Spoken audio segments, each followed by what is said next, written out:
If I can ask everybody to please mute your computer, your phone, to minimize the background noise, that would be outstanding. And we're just going to go ahead and get into this.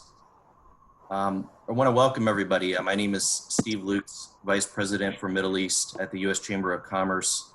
Hope everybody's doing well and weathering the pandemic and keeping healthy and safe, yourselves, your colleagues, your loved ones.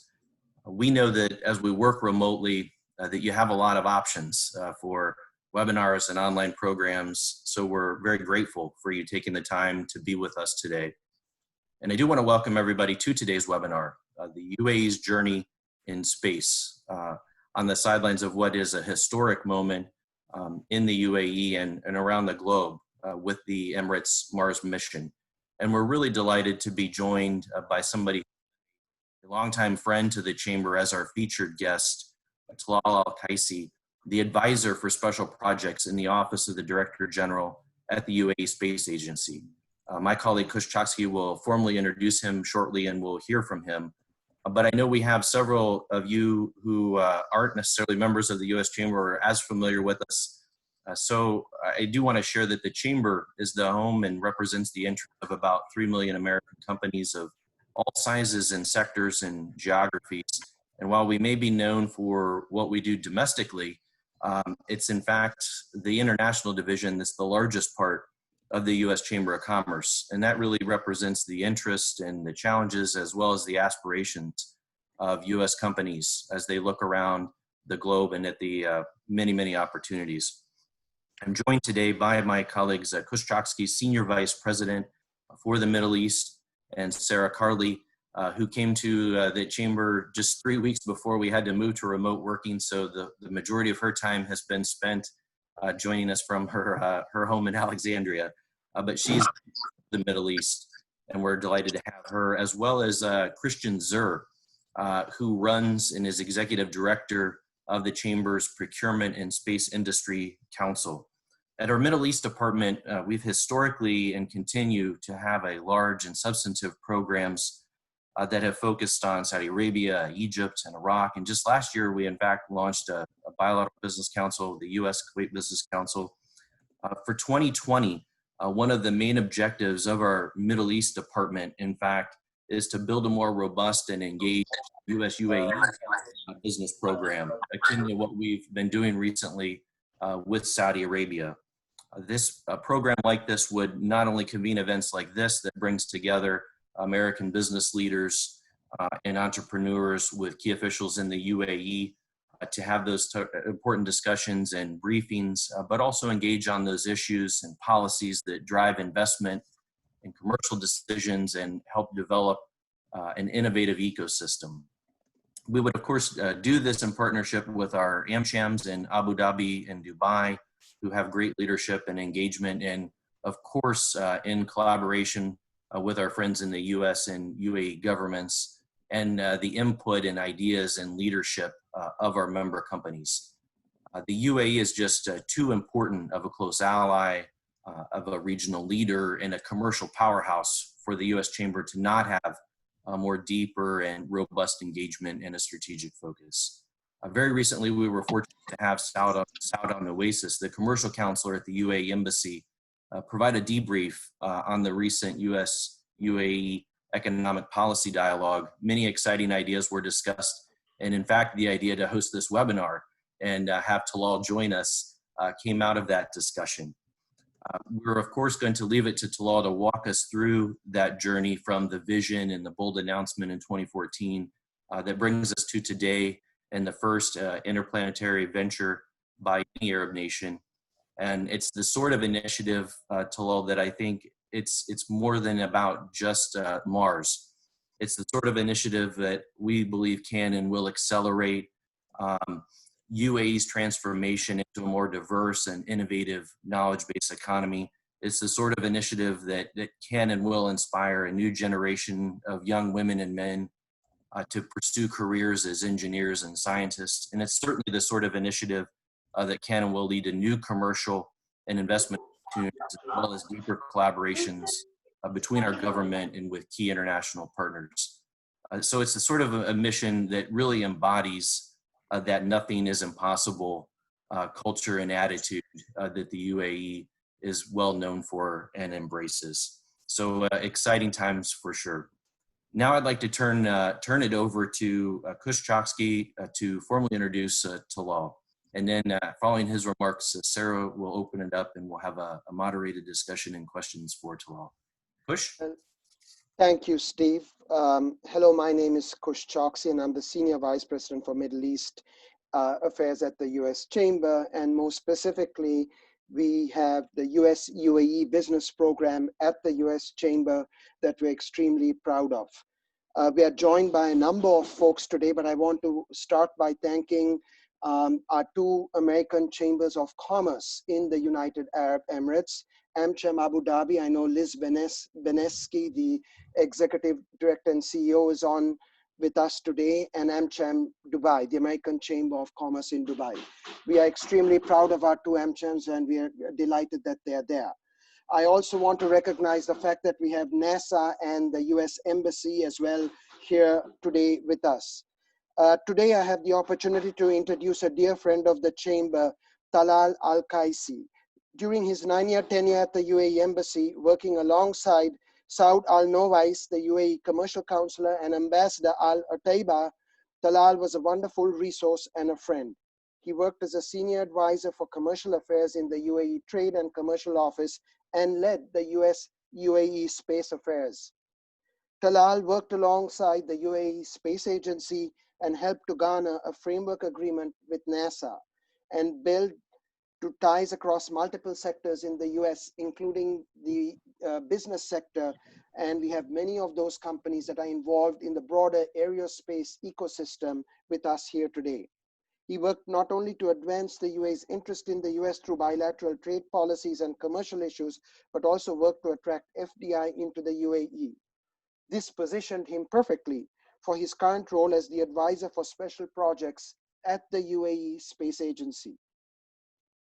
Talal provides strategic support to Policy and Regulatory Directorate, as well as the Space Missions Management Directorate. He's working hard to support the activation of the UAE Space Agency Investment Promotion Plan and to develop a national space economy that emphasizes space startups and investments to the UAE. At the Chamber, we are delighted to participate. We are honored to do so and work actively in this front. We also see today as the launch, if I may use the phrase, of a series of events working closely with the UAE in the area of space collaboration. Certainly, there are a number of opportunities both this year, post the launch, and after, particularly with Expo 2020 now to take place a year late, next year, with the US Space Conference likely to be in the UAE next October. There's a number of things. So we see this again as the start of a concerted effort and program and a commitment on the Chamber's side with regards to space, but more broadly in our engagement with the UAE. So it's fitting to have Talal, someone with clear expertise in space affairs and investment, to speak to us today, right before the launch of the UAE Mars probe. So with that, let me thank you again, Talal. It's wonderful to have you again, and we look forward to hearing from you. Thank you, Kush. Thank you very much for inviting me and giving me the opportunity here to speak to our friends at the Chamber, as well as the US industry base at large. And I'm glad to see, looking at so many of the names that are on the RSVP, that there are people from the UAE as well, which is great. I'm glad that in this virtual format, one of the advantages is the fact that we can have a wider reach. But let me just start by saying, I think the relationship that I've enjoyed when I was at the embassy with the Chamber is one where it defines the true nature of how a partnership should operate. I think the breadth of how wide your aperture is in terms of the types of companies and the nature of associations and partnerships and the industries that the Chamber encompasses is something that I think we as the UAE have been able to take complete advantage of and support in facilitating the trade relationship between both countries. And so now in my current capacity in the Space Agency, as you mentioned, I think there are many opportunities for us to perhaps host trade missions over here. And in the lead up to both Expo and the IAC in 2021, we'd love to take the opportunity to host as many US industry and companies in the space domain here in the UAE.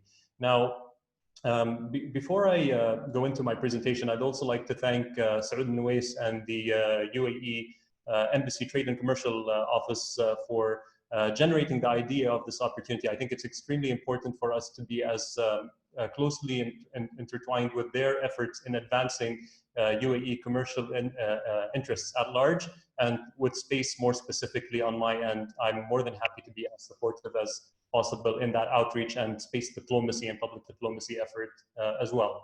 So if you don't mind, I'm going to take you through a quick presentation about the journey that the UAE's had in space, just to set the scene a little bit and provide some context before we go into more of a discussion, hopefully in the latter part of this webinar.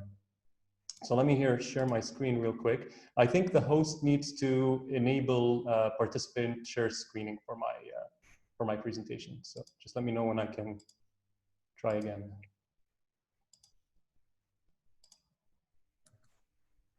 Okay, give me 1 second. Sure.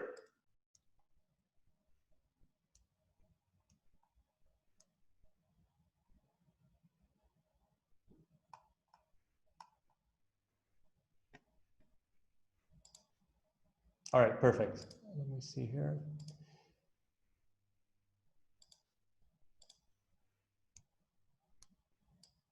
Okay, so as I mentioned, I'm going to take you through a little bit of why space is important. I mean, I know that there are a lot of companies that are, here at the in the webinar that are space related. So you probably already sold on the why space aspect, but I think it's important to ensure that we remind ourselves the importance of space, and at least from the vantage point of the UAE, why I think it's a sector that the UAE government is very focused on in trying to develop. And then the UAE's journey more specifically, and then I'll touch on the Emirates Mars mission Hope probe, which we're launching hopefully tomorrow evening, tomorrow afternoon, Washington time. Hopefully you'll be able to join the live launch webinar hosted by the UAE Embassy. His Excellency Yusuf Al Ateba, the ambassador, is going to be hosting the webinar. I'll be supporting him and moderating it, and we have a very good lineup of guests that will be part of that as well. So we'll circulate the information for that in the chat a little bit later today. But I'll touch on a little bit of what that mission is about and what drove the idea behind it. But before I do that, I usually, when I'm giving this speech, I typically have a room full of people that are usually wowed by the fact that this is a picture of Mars. When I typically ask them what they think this is, they start to turn their heads upside down and try to think of, is this India? Is this somewhere on Earth? Where on Earth is this? Only to find out it's not really on Earth. It's actually ancient Mars, and how we think ancient Mars used to look based on the geology and the studies that we've had to date in terms of how liquid water used to exist, and there were oceans and rivers once upon a time. And this was kind of very intriguing to me when I first got involved in the space industry as a non-technical, non-engineer background. My academic background is in international business, and I was at the trade office in the US when the Director General of the UAE Space Agency, His Excellency Dr. Mohammed Al-Ahbabi, came to me at one point and said, Talal, we're going to need some help with space. We're starting this thing called the Space Agency. And at that point, and this is 2014, the extent of my knowledge to do with space is that there were several planets. I had no idea how many. I knew there was something floating around called the space station. I had no idea where it was or what it did. I knew there was a planet called Mars, but I didn't know why everyone was so fascinated by it. And that was kind of the extent of my knowledge. And when he came to me at that point and said, Talal, I need you to help us, I said, yeah, okay, just another sector that I'll add to my many sectors of responsibility. But he was specific in saying that I need you to also actively go out to JPL in Pasadena and talk about DSM. And I had no idea what he was talking about. I knew where Pasadena was because I studied in Long Beach, which was down the street. And I knew JPL was some place that geniuses went to because I had a genius friend in college who was working for JPL. And so that's kind of the association I had in my mind. And I had no idea what DSN was. Only to figure out later on when he told me I had to do some homework and I went on YouTube, I understood that DSN stood for Deep Space Network, and this was a big satellite type of dish that kind of communicated and helped spacecraft navigate and then receive information and data and pictures and all that type of stuff. So when I figured that out, I went down a rabbit hole and I've been digging ever since. And this is one of the pictures I saw that kind of provoked my thinking and made me want to understand more about, you know, the origins of the universe and why Mars once upon a time looked like this and looks like what it does on the bottom right-hand side of the screen today. And effectively, that was one of the main drivers. But then I started thinking about the technologies involved in space exploration and how important those technologies are to life on Earth and life as we know it. And also the fact that we are so dependent on space-enabled technologies today. So even in everyday life, things that we take for granted, such as navigation, Earth observation, broadcasting, communications, weather, all these things are enabled by technologies that are in space. And so to me, I think that was one of the big eye-opening, you know, it was not only about the exploration component, that these things and these business models are being created and there's this big commercial push for space. And this was the case before even the advent of the new space companies that we're seeing become much more prevalent even today. So the other aspect I noticed was, you know, there are many spin-off technologies that come as a result of investments in space exploration, including life-saving spin-offs like things that we use in the medical field, X-rays, MRIs, and so many other things as well. And then on the everyday spin-offs, things like Velcro. I mean, who doesn't like Velcro? And Velcro was actually made to help, you know, deal with the microgravity environment in space. Baby formula, very counterintuitive, but that was kind of a product of investments in space exploration, shoe insoles, computer mouse, cell phone cameras, lots of things that you would not really think was a direct product of space exploration. And mind you, many of these were a direct product of the investments made during the Apollo missions. So that was something that was also quite fascinating to me.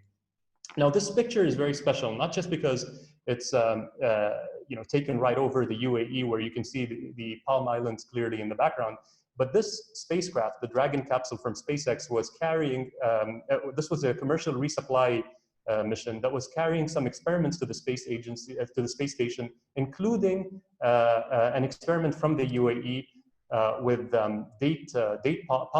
palm tree date seeds.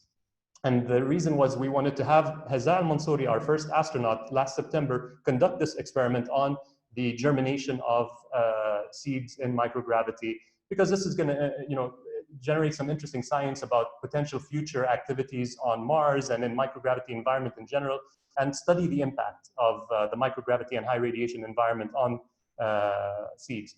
And the interesting thing here as well is that NanoRacks, a big US company in the space domain, who recently opened an office in Abu Dhabi, were the ones that helped facilitate that, as well as SpaceX in getting it to the space agency. So that was something we were very proud of as well.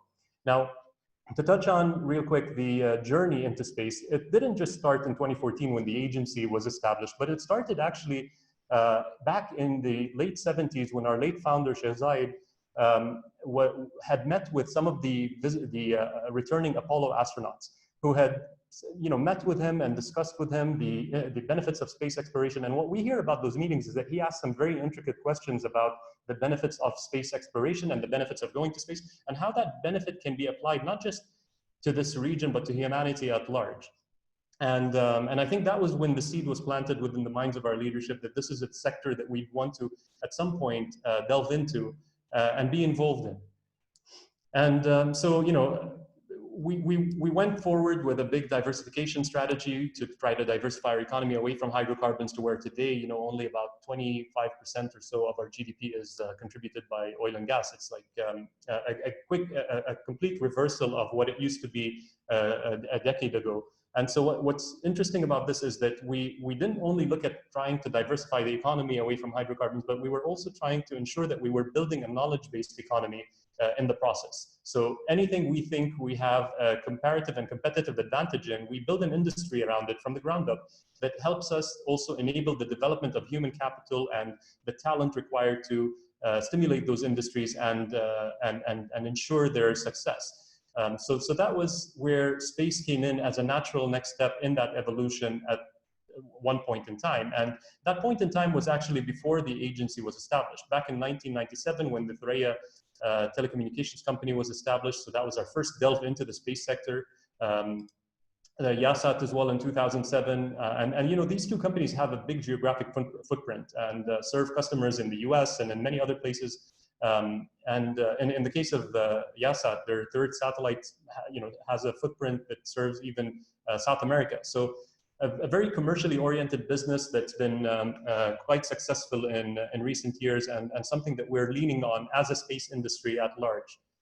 And in 2006, the Mohammed bin Rashid Space Center was established. And here it was a little bit different than the idea of procuring satellites for use with the business case of commercialization on broadband and communications, but more so, this was our delve into satellite manufacturing and satellite and understanding how to engineer these things from the ground up. So we had a team of engineers that ended up going to South Korea, working with a South Korean entity over there for years on end, and established the first Earth observation satellite for the UAE called DubaiSat-1.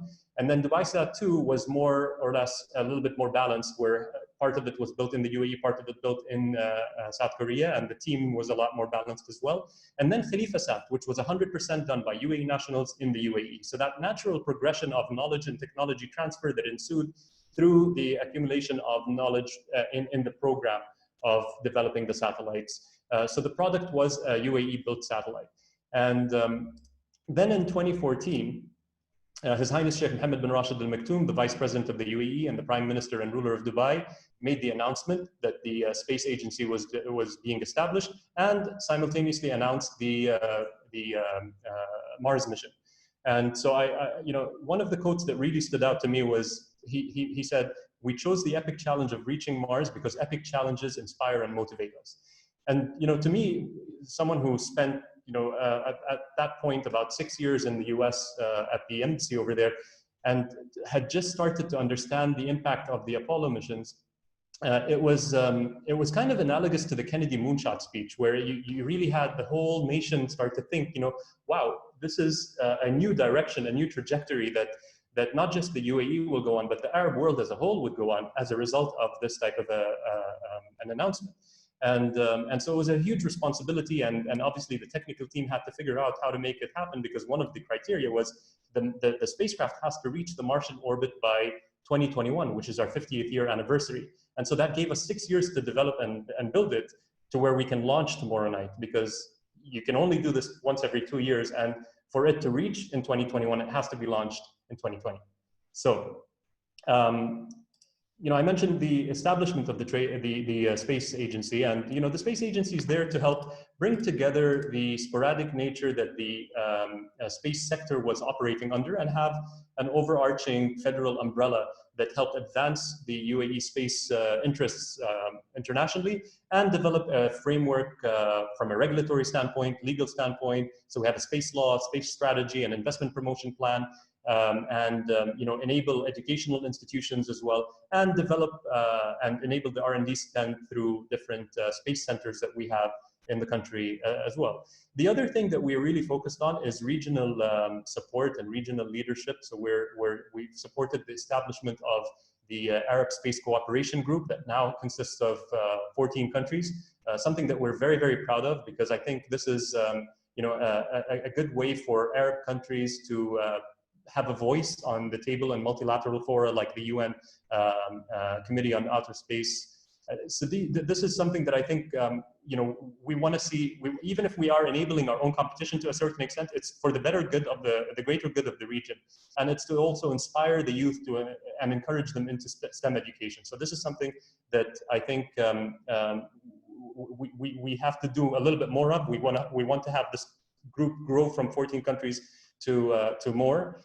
And we're happy to say that there have been some interesting successes since the establishment. Bahrain established a space agency, Saudi Arabia established an agency, and mind you, many of those countries had some space activities in the past. Saudi Arabia had a lot of talent when it comes to space. They had within their one of their universities, you know, a good amount of programming and engineering when it came to space. So it was just a matter of trying to formalize that under the umbrella of a space agency, and we're starting to see that trend start to pick up in many other countries. And then our human spaceflight program, I mentioned earlier, Hazza Al-Mansouri, our astronaut on the bottom left over there of the screen, he went to the space station for a short duration mission in September of last year. And this wasn't a tourist mission. This was literally, I mean, he had 16 experiments. He was really busy when he was up there. And although it was a short duration mission, it was the first of hopefully many missions of a sustainable human spaceflight program. We have Sultan Al-Niyadi, the other astronaut that's fully trained as well and ready. They're going to continue their training. They were the product of 4,000 applicants, 34% that were women. And our second call to astronauts went out, and we should be selecting additional astronauts by the end of this year. And the same statistics, over 4,000 applicants and over 34% again, who are females. So this was something, again, we're very proud of and helped bring the dream that Sheikh Zayed had to closer to realization as well. And so the Mars program in the UAE, we have what's called the Mars 2117, the vision, the plan. And it's a 100-year plan to build a habitable settlement on Mars. And we're not going to do this alone. We're obviously going to be working with international partners and industry and others that are like-minded and have the same drive and ambition. But when people ask, why is it so special and why do you want to do this? It's, I think, a product of the parallels that we feel there are in terms of energy, food, and water challenges that would be solved, that once you solve for Mars could be applicable to Earth. And also, the human nature for exploration and science and understanding and answering questions, this is all a part of trying to help inspire future generations. So I'll go into a little bit of the Mars mission right now. So again, I mentioned this was established or announced in 2014, completed in 2020, and will launch tomorrow evening, hopefully, and arrives in the Martian orbit in 2021. Now, what's important to note here is that space missions are usually formed by defining the science questions that you need to answer and then looking at figuring out the benefits to society to justify the costs. But in the Emirates Mars mission case, this logic, this traditional logic, was inverted by a quest to fundamentally redirect the nation's trajectory.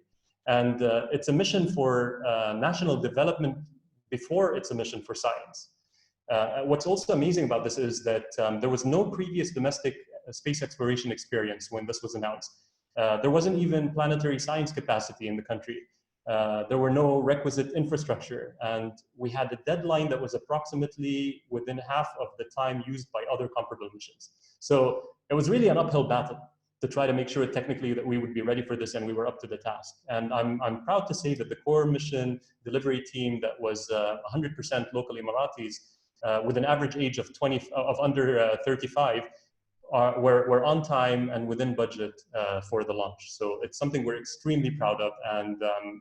And the people that worked on this mission are truly heroes, and what they've accomplished is incredible. Now, you can't do something like this, go from a low Earth orbit Earth observation satellite to an interplanetary spacecraft without the use of partners. And in this case, we used an innovative approach that steered away from the conventional wisdom of working with big contractors or other space agencies, but rather we collaborated mainly with academia. And in specific, if you look in the US, it was mainly the University of Colorado in Boulder and their Laboratory of Atmospheric and Space Physics, LASP. So that was like our primary partner. And then we had Arizona State University and then SSL at Berkeley work with us on developing the instruments, the science instruments that I'll talk a little bit about here as well. But then you ask, okay, why Mars? And there are, quite a bit of unanswered questions about Mars in terms of science. What is the weather like across seasons? How does its climate vary across its geography? And why is Mars losing its atmosphere? And so the Emirates Mars mission aims to draw a clear and comprehensive picture of the Martian climate. So that's kind of what we're trying to do, a holistic picture of the Martian climate. And it'll give scientists more of a deeper insight into the past and future of our own planet, as well as the potential for life on Mars and on other distant planets. And one thing we're planning to do is we want to communicate and share the findings with the global Mars science community freely on key questions that no other mission has ever addressed before. So this is something that's really important. We're also looking at studying why Mars is losing its upper atmosphere to space by tracking the behavior and escape of hydrogen and oxygen, which are the building blocks of water. We're going to investigate even the correlation between the lower and upper levels of the Martian atmosphere and create the first really truly global picture of how the Martian atmosphere changes throughout the day and between seasons. So that's kind of unique in a sense, comparably to many of the other missions that were there in the past. We also want to observe the weather phenomena such as dust storms and changes in temperature, and how even the atmosphere interacts with the topography. So this will kind of help us also reveal the causes of Martian surface corrosion, and search for connections between today's weather and the ancient climate on Mars. So here are the three instruments we have. So first of all, it's important to note that we're using a very innovative orbit trajectory. It's an orbit trajectory that's never been used before, and it's quite unique. And with the combination of these three scientific instruments, the mission will provide scientists around the world with data that better help answer the questions that I mentioned and understand the inner workings of the atmosphere, including our own atmosphere. So the first one is the Emirates Exploration Imager. So it's mainly an imager of the camera that captures high-resolution images of Mars, along with measuring the water ice in ozone in the lower atmosphere and UV bands.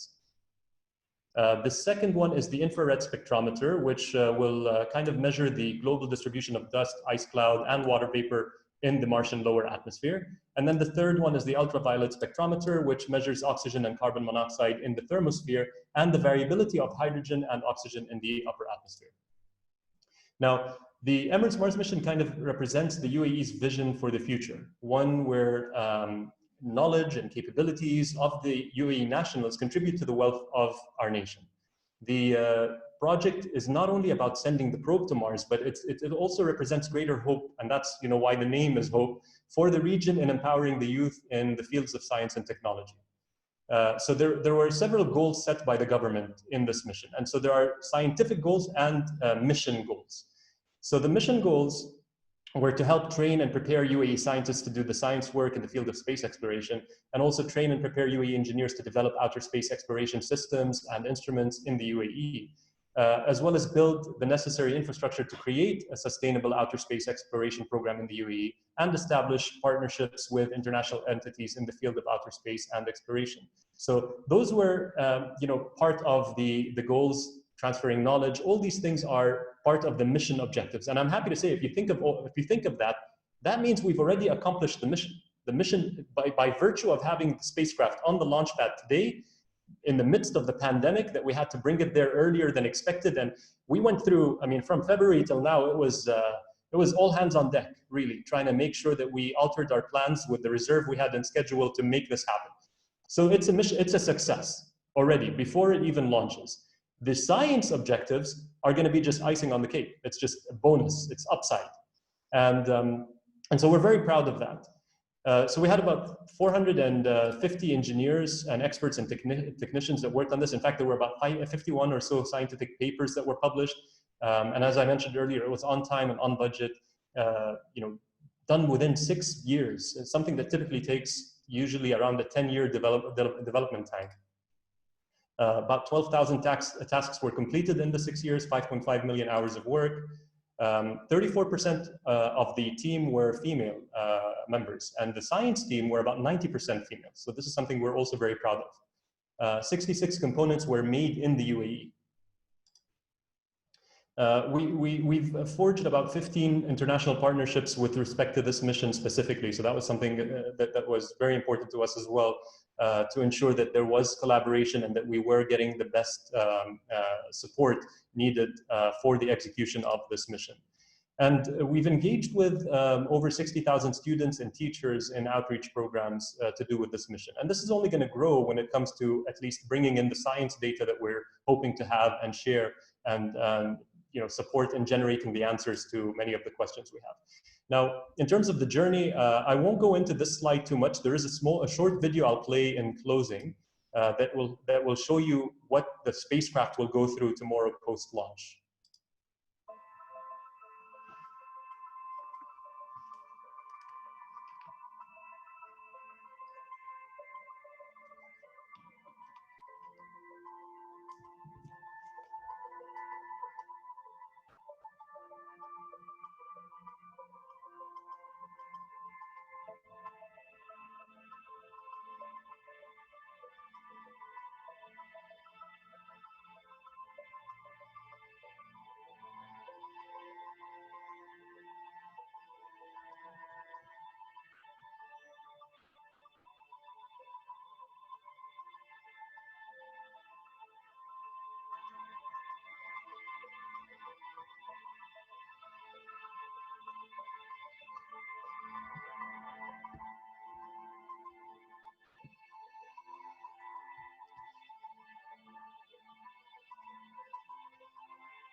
So you can see that highly elliptical orbit that I spoke about, which is very unique.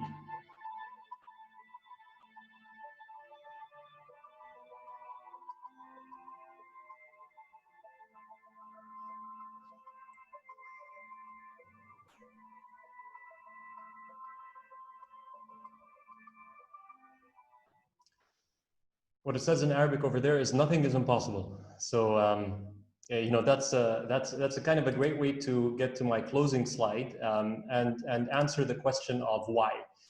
So I answered a couple of reasons. I think you know, the first reason is diversification. So that was one.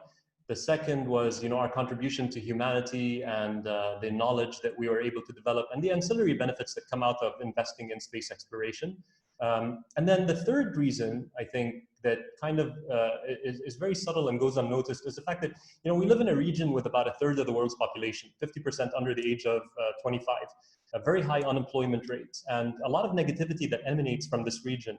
You know, I was sitting in DC for about 9 years, and all I could see on the news of anything coming out of this region was negativity. And that's not something that we want to persist. We really want to see a different story emerge from this region. And that's kind of the reason why the UAE is so bullish about trying to ensure that we encourage creation of new opportunities to have the youth in this part of the world gravitate towards STEM education. And you know, I have two examples of efforts that we have. So we had, you know, this girl over here, at the time this picture was taken, Ali Al-Mansouri, she was 14 years old, and we had a competition with, in partnership with Boeing and the National and the UAE Space Agency that was called Genes in Space, which allowed a competition for high school students to submit ideas of something that they would want to do in terms of an experiment on the ISS.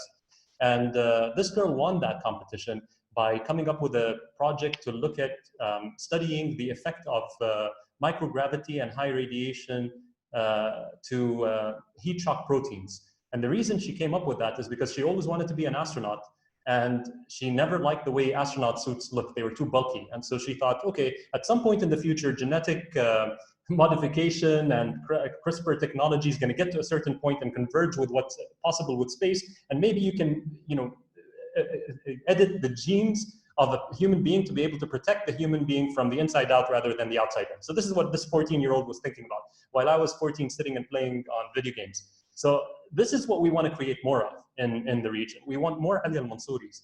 And I think our program and our leadership's vision is what actually helps enable that aspiration. Now, something that was announced recently, July 4th, was a new program called the Arab Youth, the Arab Space Pioneers Program. And our, His Highness Sheikh Mohammed announced this recently to help, you know, encourage Arab scientists all over the world to submit ideas and become part of a program, a space program, and contribute to this space exploration in some form or fashion. And so we have some interesting ideas about projects that are coming up that we'd be able to support enabling their talents towards. The Arab Space Cooperation Group that I mentioned, I also forgot to mention that there is a satellite that we are contributing to that's going to include Arab scientists from all over the world, a hyperspectral satellite that's going to be developed and manufactured here in Al Ain. And so it's also something we're very proud of as well. So again, it's part of trying to inspire the youth and ensure that we are using the talent that's available in this region for good. So I'll stop over there, and yeah, I'm happy to take any questions. Well, thank you so much, Talal, for that wonderful presentation, not just of the Hope probe, but also the rationale behind it, the long history going back to Apollo of cooperation between the UAE and NASA, the science, the social aspects of inspiring youth, the scientific contributions, and last but not least, in a space that is very close to our heart, that the commercial orientation of the UAE space program. From the time you've had communication satellites to the number of companies and partnerships with academia, be it Arizona State University or the two other universities in the US, and many of the corporations. So it really is very comprehensive. We wish the probe the best of luck in its launch hopefully tomorrow, but also the partnership that we have begun in working with you. And in that vein, we would now turn to Saud Al-Nawais, the UAE Commercial Counselor here in Washington, to say a few words, and then Sarah will moderate a Q&A. Saud? Kush, can you hear me? This is Jonathan from the trade office. I'll cut in. So he sends his regrets. Unfortunately, he's actually feeling under the weather this morning, so hopefully nothing serious. So in my unofficial capacity working under him and my former boss, Talal, we honestly just want to say we are so happy to be a part of this morning. We're obviously super proud of Talal, who used to work directly with us in the MC trade office, but I know that the ambassador looks forward to hopefully seeing all of you virtually tomorrow, starting at 3:30 in the afternoon Eastern Standard Time for the live webinar kind of leading up to the launch, which will feature the Director General of the Space Agency, His Excellency Dr. Al-Fabi, and also I believe the NASA Administrator Jim Bridenstine, who will be having a conversation with the ambassador. And taking some questions and talking about the significance of the moment in the hour or two leading up to the Pro launch, which I think is about 4:51. Correct me if I'm wrong, Talal. Eastern Standard Time in the United States. So with that, I will hand it back to you all. But thank you, Kush, to you and to Steve and to Sarah and to your team at the Chamber again for helping make this opportunity in this morning possible as well. And we're all just really excited and happy to be here. So thank you. Thank you, Jonathan. We appreciate it. We wish Saud the very best. And Sarah, let us turn it over to you and Steve. Absolutely. Well, thank you. I'll start out by saying thank you so much, Talal. Your presentation was absolutely fascinating, and I'm excited to learn even more about what the UAE is doing in space and plans for the future. So now we've come to the portion where I'd like to open it up for any questions or comments that you may have. I would request that you use the raise your hand option, and we can call on you. Just announce your name and where you're calling from, and we can go from there. But I'll go ahead and start off with a question that kind of stems from your comments on inspiring the youth in the UAE to study more STEM-related fields, become more engaged in this way. What do you see as kind of the ripple effects for that? Not only, you explain the student aspect, but from a job creation perspective, and how do you see this maybe changing the way the UAE operates moving forward? So I'd love to hear some of your comments on that. Yeah, it's a good question. I think one of the things we've been able to track pretty effectively since the onset of our Mars mission or program has been the uptick in PhD applicants that we have, because traditionally, I mean, if you wanted to get a PhD in the UAE, you end up being either a doctor or a teacher. There wasn't really any other outlet for that. Now you have really so many different types of disciplines and science. I mean, the science team here is incredible. You can't imagine how proud I am of working alongside with the science team from this mission, and more broadly in many of our space centers. So I think it's just a matter of trying to make sure that the youth know that there are outlets for pursuing STEM education that go beyond just being a teacher or a doctor or an engineer. And then also in terms of just generally programmatically, there are other disciplines that are going to be required as well, especially in this new environment of commercial space. So you really need everything and everyone, whether it's lawyers or business people, marketing, etc. Every discipline you can imagine. It's a whole industry. It's not just a sector as in a discipline. So it's very multidisciplinary. Wonderful. I believe we have our first question from the audience is from Carlos Naderstrasser. And I if I'm not pronouncing that correctly, but feel free, go right ahead. We'd love to hear from you, Carlos. Thank you, Talal. How do you see the experience gained in Hope, especially in terms of international collaboration, helping with the 813 project that the Space Agency launched last year? Yeah. So let me just say before I answer that question, Carlos is someone we know very well and someone we really appreciate the support of, because Carlos, back before Northrop Grumman acquired Orbital ATK, was involved with us in establishing the YASAT Space Lab that we have at Khalifa University. So we really appreciate the support you, Orbital, Northrop Grumman provide to the UAE as partners. So that's that's something I just wanted to make sure everyone was aware of. Now, to answer your question, in terms of the 813 project, like I said, it's a hyperspectral satellite that we're trying to use as an opportunity to both activate the Arab Space Cooperation Group in terms of utilizing Arab scientists in the development of it, as well as hopefully once it's operational in terms of the use case. So we want that hyperspectral satellite to be providing data on the region. So there's a lot of opportunities for international collaboration on the edges of that, perhaps. On the development side, I think we're pretty much set in terms of at least the payload and the bus and the development, because we have an AIT facility that we've developed, an assembly integration and testing facility we developed at the National Space Science and Technology Center in Al Ain that will be building the satellite, and we have some partners that are going to be working with us on that. But I think there are definitely opportunities along the way to look at international collaboration on this project outside of just the Arab Space Cooperation Group. One thing I would say is analytics is going to be very important, because hyperspectral, there's not many hyperspectral projects out there. So the analytics part would be something of interest. Wonderful. Thank you so much for that, Talal. Speaking to collaboration, you spoke to collaboration with the private sector internationally. Do you have any plans to collaborate with government organizations such as NASA in the future that you can speak to?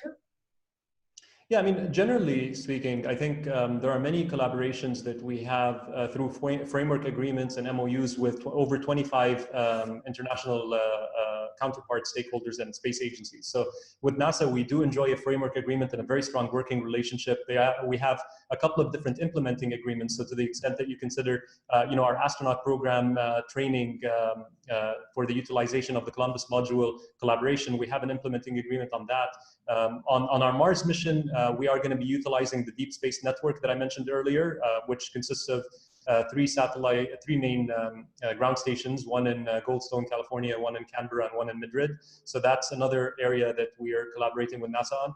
Now, on a programmatic basis and in a project basis, there will be announcements in the future of potential collaborations once we have new projects that are on the table. At this stage, we haven't really gotten to that stage yet.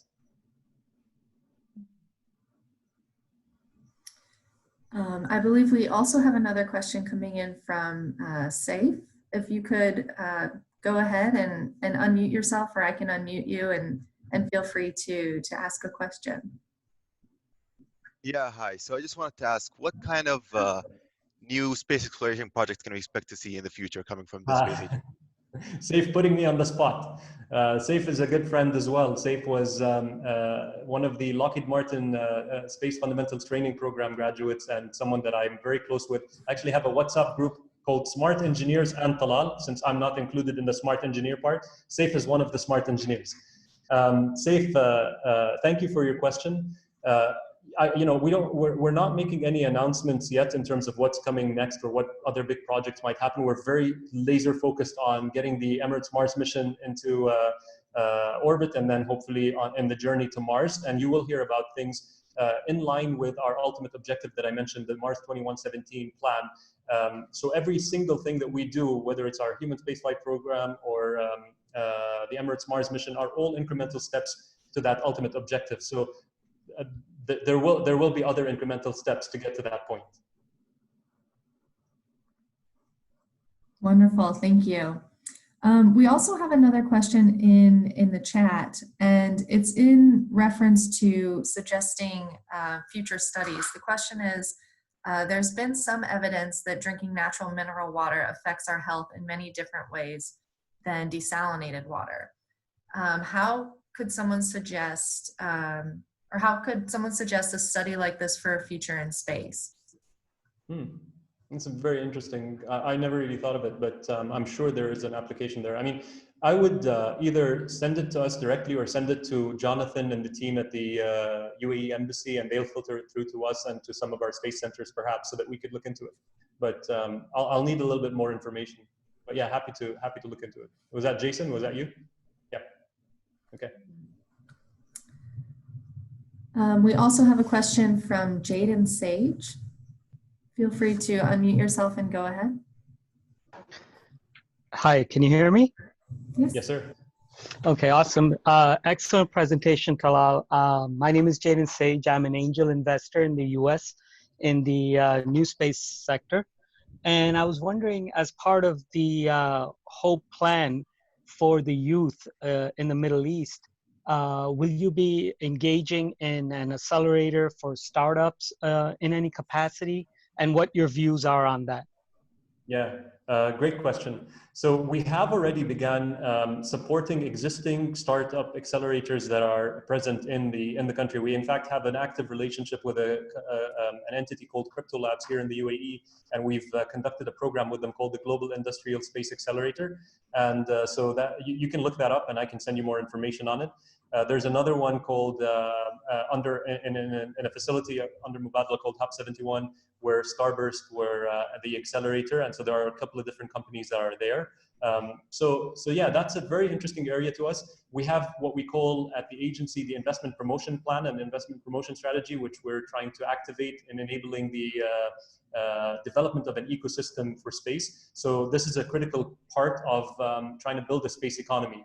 And to me, I think, you know, one of the things we've been looking at quite a bit recently, and hopefully now after the launch we'll have more time to dedicate to this, is you know, how the startup and investment scene in space is working. And we've noticed a couple of different interesting trends recently that put us in a position where we can maybe take advantage of some of the institutional investors and family offices that exist in this part of the world, to try to have them allocate a bigger percentage of their portfolios to venture and within venture space technologies in particular. So it'll be an awareness effort on our part, trying to show them the reason why they can make the space thesis work for them.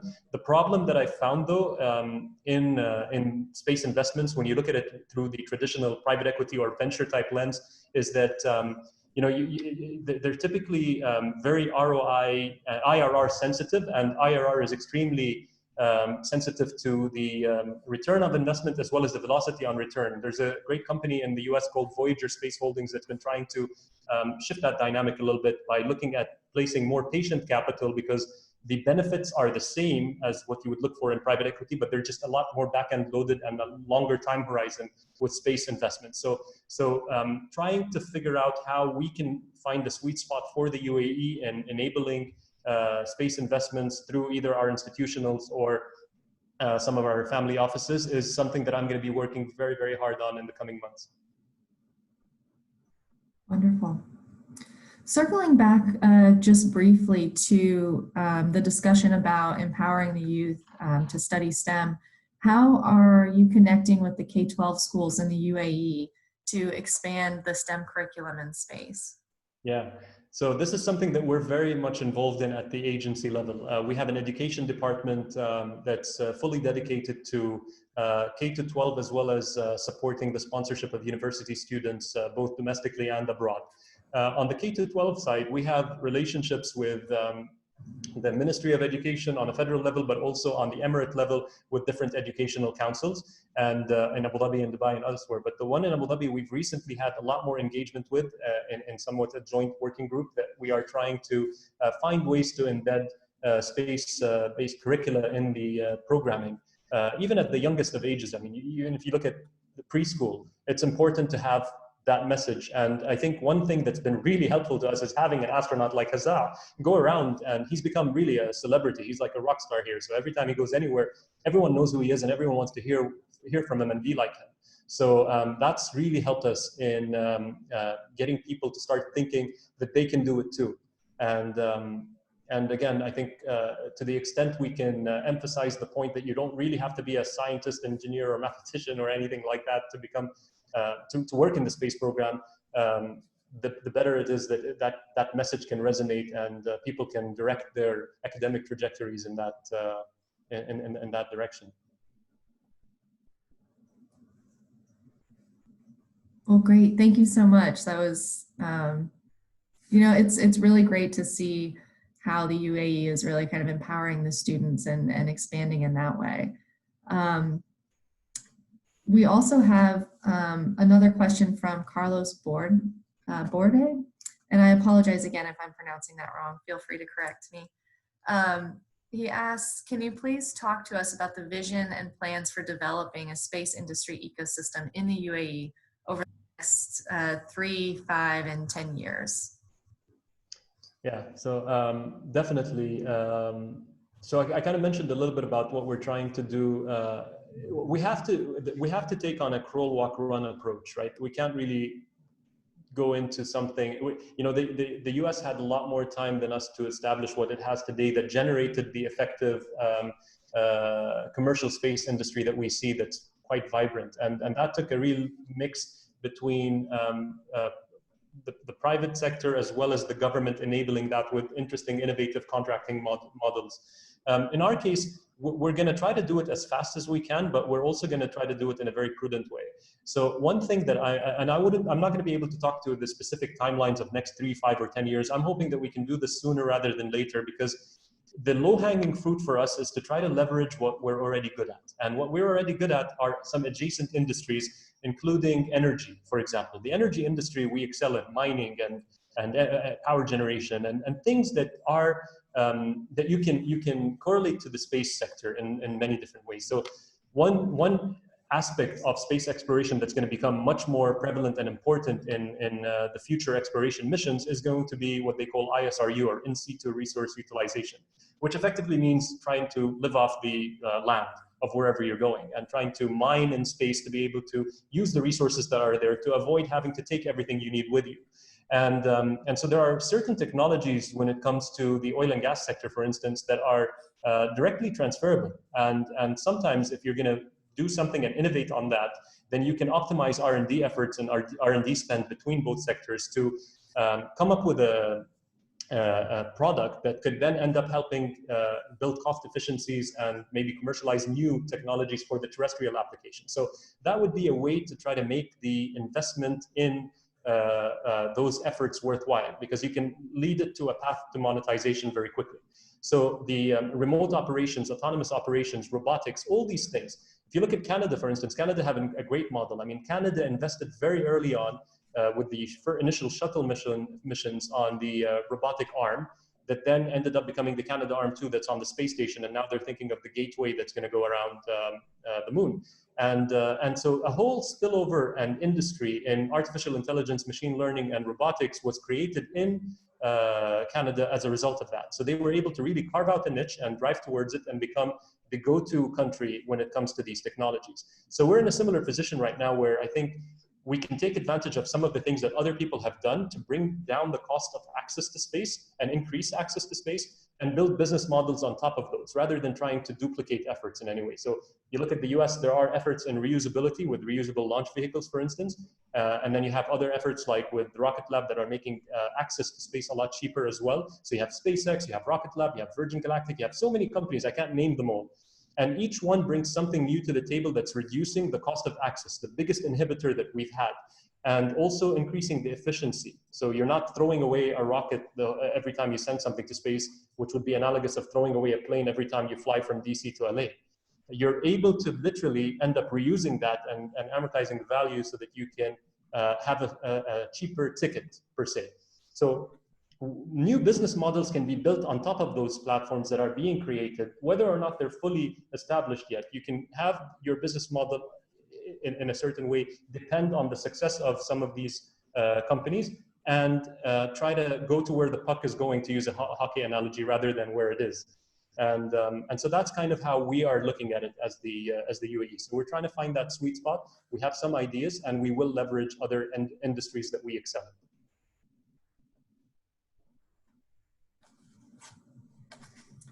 Wonderful. Thank you so much for that, Talal. Steve, I wanted to turn it over to you for just a minute. Feel free to jump in.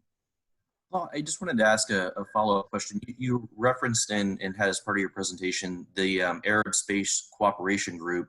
You just talked a lot about cooperation. I was wondering if you could drill down a little bit more on what that'll look like, and information sharing, funding, what are the aspects of that group, and what will that collaboration look like? Yeah, so as far as it goes today, it's just like kind of a group, a coordination group that was established and formalized in a sense, without any real exchange of funds per se, but on a more project-specific basis, there might be some collaborative efforts there. But you can like extrapolate into the future and think something similar to the European Space Agency as a block could be established at some point with an Arab Space Agency. I'm not saying that it will happen. I hope at some point that might be the natural evolution of something like this. We don't necessarily end up having to lead something like this. I think it'll have somewhat a similar type of situation to where you'd have rotating leadership, because there's so much to offer by so many different countries. And I think to us, the most important aspect is that there's communication and collaboration between these countries, so that when we have certain issues, let's take, for example, space mining, right? I mean, there's not really much regulations around space mining. The 1967 Outer Space Treaty and that most of us are signatories to at the UN touches on it, mentions it, but it's up to interpretation when you try to operationalize it from a commercial side. And so the more countries pushing in the right and in the same direction, let's say, to where we can get certain international norms or rules that end up being able to help us with the operational aspect, the better. And so the more blocks you have like this, rather than individual efforts operating sporadically, the better, I think. So that's kind of the concept behind why we did it. Thank you, very interesting.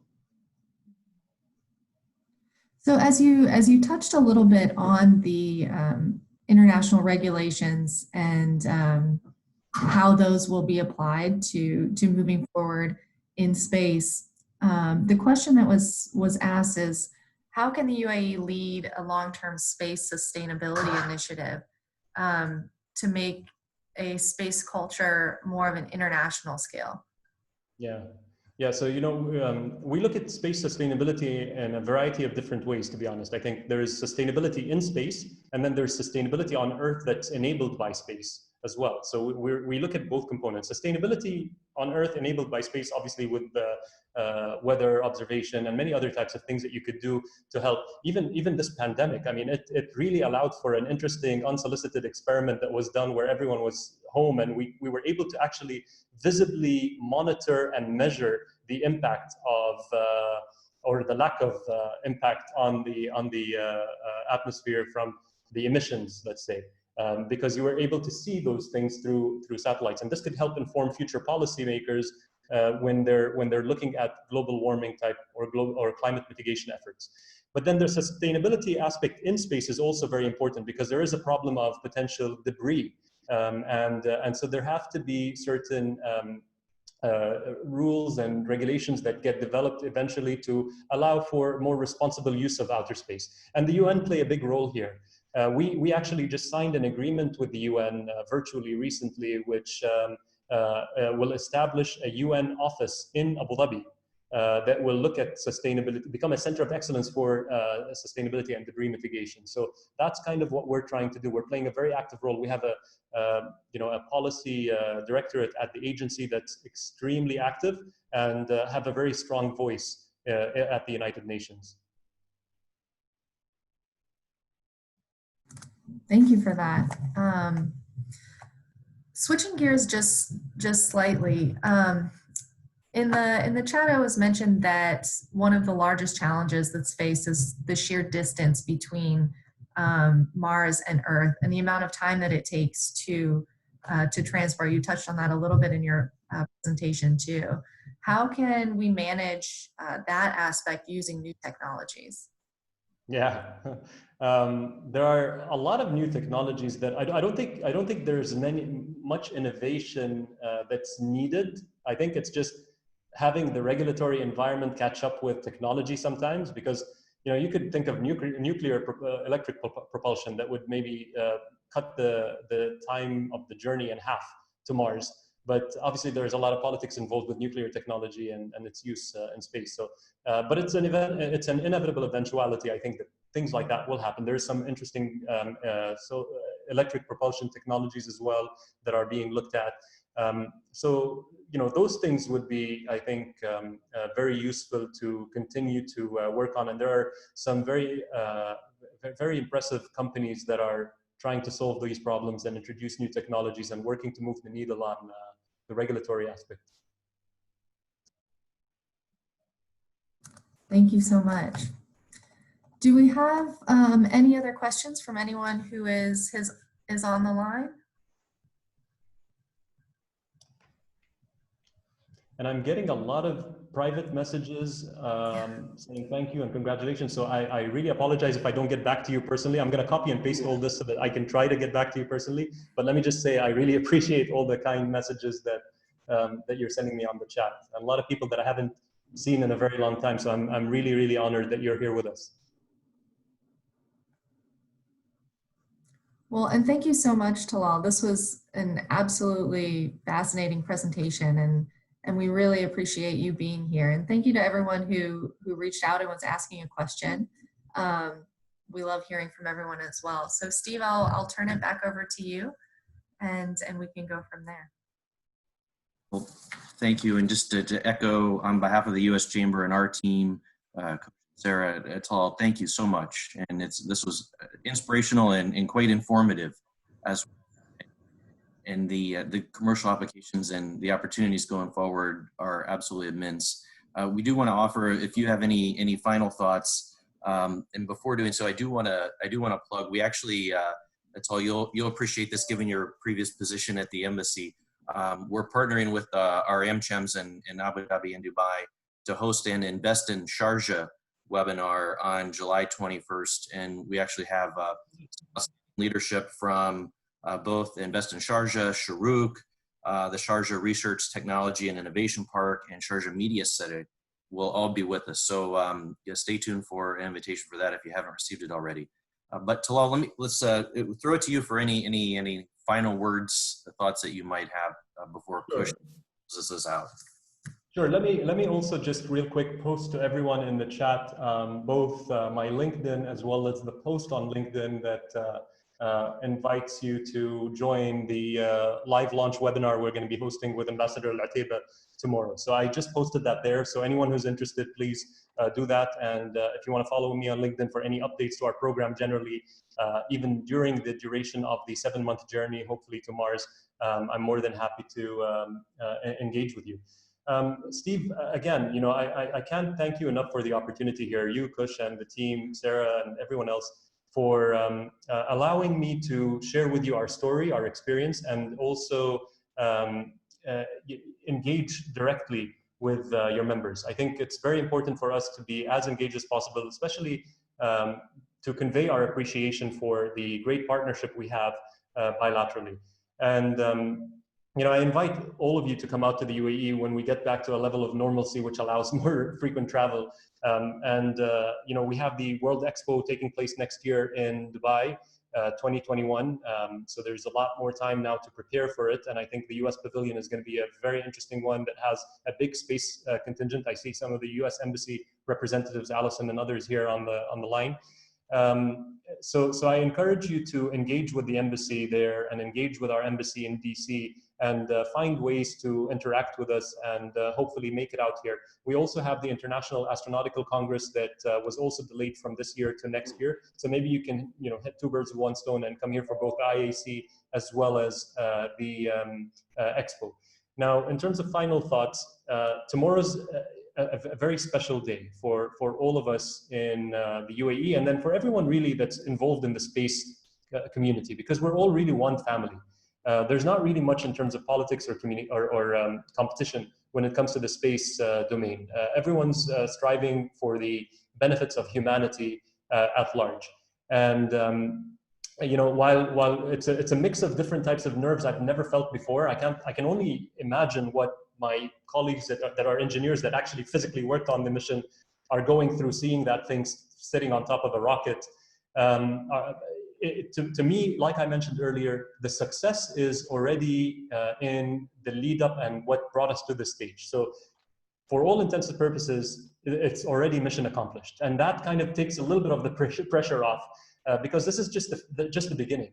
We always say in the space industry, the sky is not the limit, it's just the beginning. And in this case, it epitomizes that. And I think what's to come is a lot more, hopefully, in the lead up to having something like the vision of Mars 2117 come to fruition. And so, with that, I'd say thank you for being with us. Thank you for standing by us, and enjoy the launch tomorrow. And I hope to continue to engage with you and bring you more updates about the UAE space program and journey. Thank you, Talal. And I think we certainly again see this as the beginning of our engagement in the area of space.